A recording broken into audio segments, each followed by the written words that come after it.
मांग में सिंदूर हाथ में बंदूक। सरेंडर के बाद 10 सुंदरियों को जब हुई उम्र कैद तो बौखला गया था डकैत अरविंद गुर्जर। दोस्तों, चंबल में एक से बढ़कर एक डकैत हुए हैं, उन्हीं में से एक अरविंद गुर्जर है।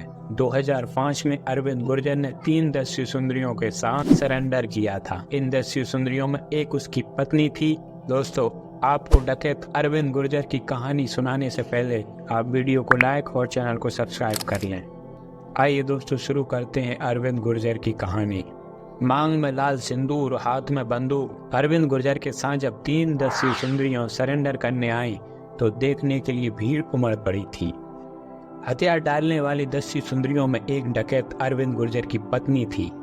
इन 10 सुंदरियों को जब उम्र कैद की सजा हो गई तो डकैत अरविंद गुर्जर बौखला गया था। सरेंडर करने के 7 साल बाद उसने हथियार उठाने का ऐलान कर दिया था।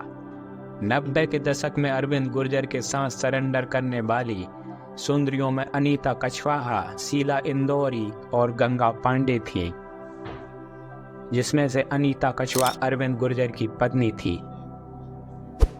दोस्तों, दरअसल चंबल में अन्याय और अत्याचार के खिलाफ हथियार उठाने वालों को बागी नाम मिलता था। वहीं 90 के दशक में जितने भी डाकू हुए उनमें से एक पर भी अन्याय नहीं हुआ। सभी गलत संगत में पड़कर और धौंस जमाने के लिए बीहड़ में कूद पड़े थे। बंदूक के बल पर इन लोगों ने बीहड़ से खूब पैसा कमाया, साथ ही मजबूरी का फायदा उठाकर महिलाओं का शोषण भी किया। डाकू अरविंद गुर्जर और रामवीर भी इसी में से एक थे। दोनों ने बीहड़ में ही रहकर शादियां की, अपराधों में उन महिलाओं को शामिल किया जो उनकी पत्नियां थीं। इनको अदालत ने सजा सुनाई तो फिर बीहड़ में कूदने की धौंस दी, लेकिन फिर यह धमकी इनकी कोरी निकली।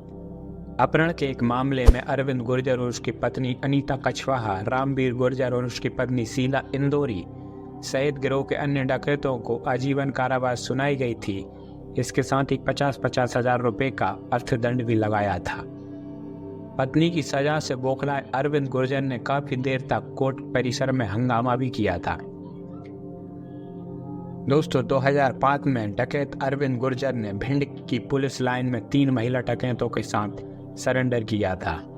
अरविंद की पत्नी अनीता कछवाहा अपने पिता से मारपीट करने वालों से बदला लेने के लिए गिरोह में शामिल हुई थी। इसके बाद वह अरविंद गुर्जर से शादी कर हथियार उठा ली थी। वहीं अपहरण गैंग में शामिल शीला इंदौरी से अरविंद गुर्जर ने अपने बड़े भाई रामवीर की शादी करा दी थी। गिरोह के एक अन्य सदस्य दीपू तोमर की शादी गंगा पांडे से कराई थी। दोस्तों, कहते हैं कि गंगा को भी गिरोह अपहरण करके लाया था। दोस्तों, जब तीनों महिलाएं डकैत समर्पण करने आई थीं तब उनकी मांग में सिंदूर और हाथों में बंदूकें थीं। इनके सरेंडर की खबर सुनकर वहां बड़ी संख्या में लोग पहुंचे थे।